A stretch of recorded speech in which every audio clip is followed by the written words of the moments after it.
Welcome to the Kingdom Culture Podcast that was created on purpose with a purpose to empower, uplift, and guide others to the center of God's perfect will. Culture family, welcome back to the Kingdom Culture Podcast. This is episode number 5. I'm so excited you're here. This week, we're going to talk about self-worth. So self-worth is the cornerstone of a happy and fulfilling life. It's the value we assign to ourselves. It's not a concept of arrogance or narcissism. It's about recognizing your own value and treating yourself with the love and respect you deserve. Self-worth is often confused with self-esteem, but the two are distinct. Self-esteem relates to our emotions, our feelings, and it could root out of our self-confidence or accomplishments. Self-worth is the fundamental belief in our inherent value as human beings. It is not contingent on external factors such as achievements or the opinions of others. It's recognizing that you are valuable just as you are. You are valuable right now in this present moment. Your self-worth has nothing to do with your goals or the things that you've done before. It's the fact that you are here, you're a human, and you are valuable. You are worth everything, right? So, let's talk about it, right? Because for a long time in my life, I had a low self-worth, and self-worth and low self-esteem go hand in hand, but they're different. From, I want to say 2016 to 2018, I truly lost who I was. I had no idea what my life purpose was. I had no idea what I wanted to do with my life. I had no idea that I was so valuable. I had no desire to do things that I loved, that I, now do. I had no direction with my life. I wanted to not be here. I truly felt like there was no worth to my life. I truly believed that the world would probably be better off without me in it because I was in so much pain. I didn't see the point of it, right? As I was preparing for this episode, it truly dawned on me that I once actually felt like I was worth nothing, not even the space that I take up in the world. And that's why I wanted to talk about it, right?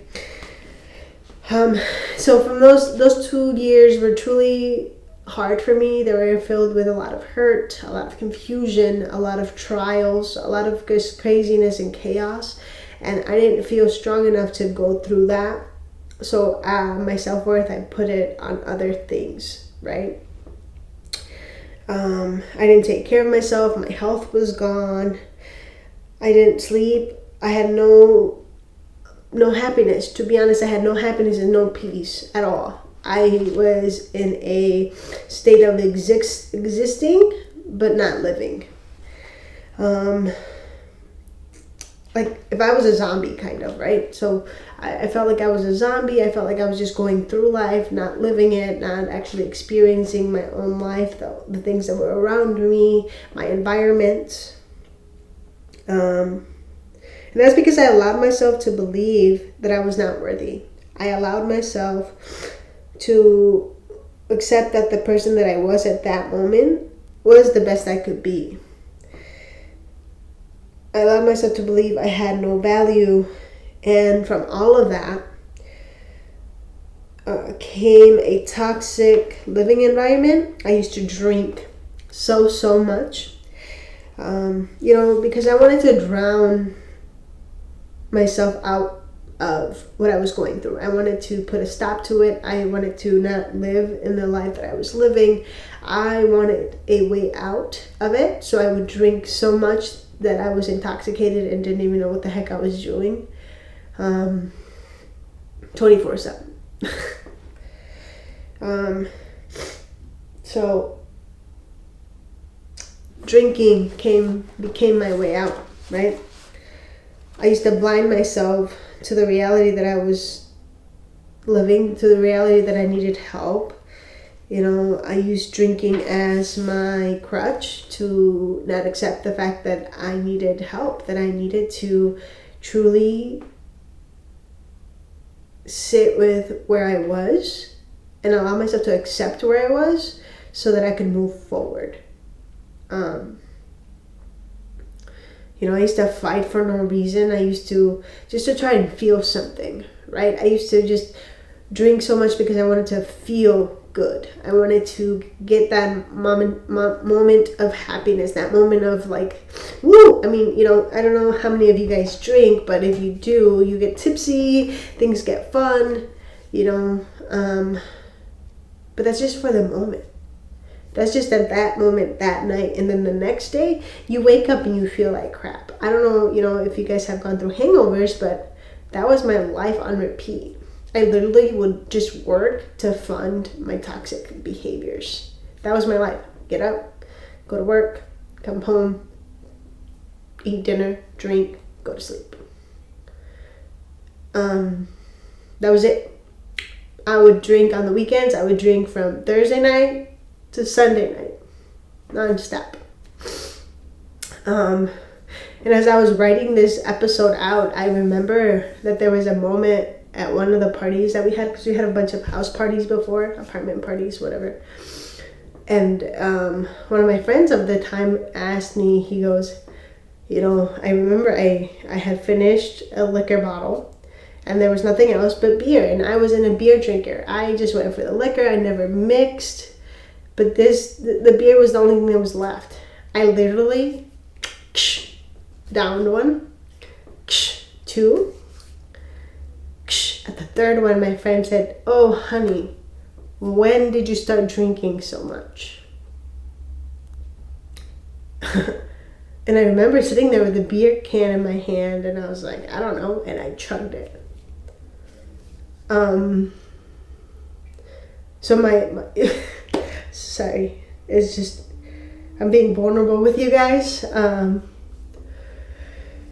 So as I was preparing for this episode, I truly got to look back to the life that I used to live, to the life that I got taken out of and saved from. I was really sad. I was really lost. I was really confused. There was a lot of trauma that I was trying to drown with the alcohol. And I didn't want to accept the fact that I needed help. I didn't want to accept the fact that there was something wrong in my life. I wasn't living. I was just going with the flow of life. I'm just like, whatever, this is what it is. This is what I'm going to do for the rest of my life. It's fine. I'm okay with it. I truly got to the lowest point of my life that I stopped seeing my friends from my childhood. I stopped reaching out to them. My two best friends, I stopped texting them, calling them, checking in on them. My friends from high school, I literally would not see them because I didn't want anybody to see me in that lowest point. I didn't want anybody to know that I was, just drinking my life away. I didn't want anybody to know that I felt so lonely, so low, so dark, like a dark, big hole in my chest every single day. I woke up with no purpose.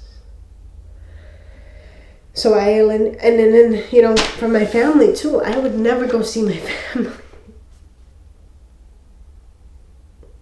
For about 2-3 years, I never went to see my family. I would not visit my mom.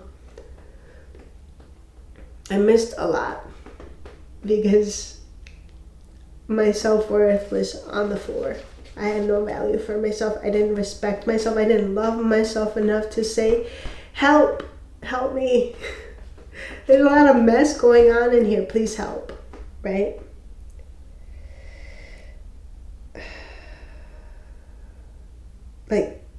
I had put my worth on alcohol and my work.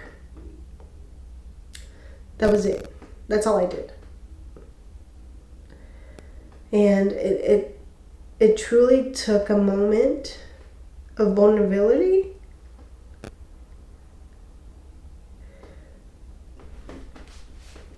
to realize that my life was going to end if I didn't make a change.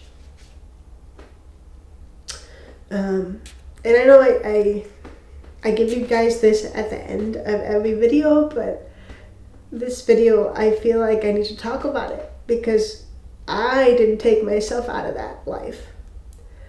I wanted to end my whole life as a whole, not just that part of it, but my whole life. And this is where my testimony comes in. I got cheated on a lot. I'm not gonna name any names, whatever. That person has moved on with their life. I have moved on with mine. But I think that also had a lot to do with it because I believed all of the lies. I believed all of the negative things that were thrown in my face. I believed that person, and I put my self-worth on that as well. But I got cheated on for the 5th, 6th time. I don't even know what number it was, but that was it. That was like the end all be all, and I was like, why am I here? And I tried to take my life. The funny thing is there was the person I was with had guns in the house. There was a specific box that was kept under the bed, right? And I was looking for it. I was looking for that box because I'm like, I'm done. I'm gonna do it. You know, nobody's gonna miss me anyway. And instead of finding that box, what I found was a little black Bible from my childhood.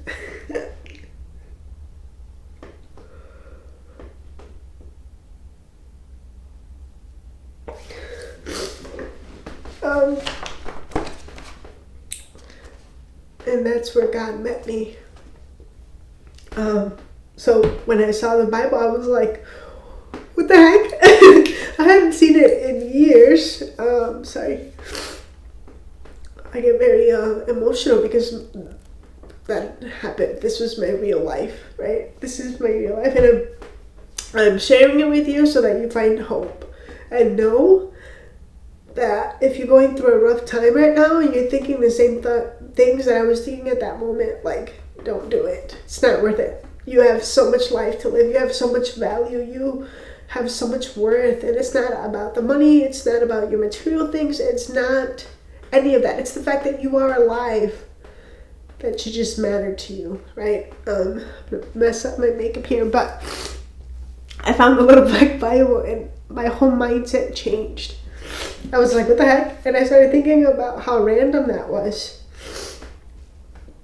How random that was, and how I just had found it again out of the blue.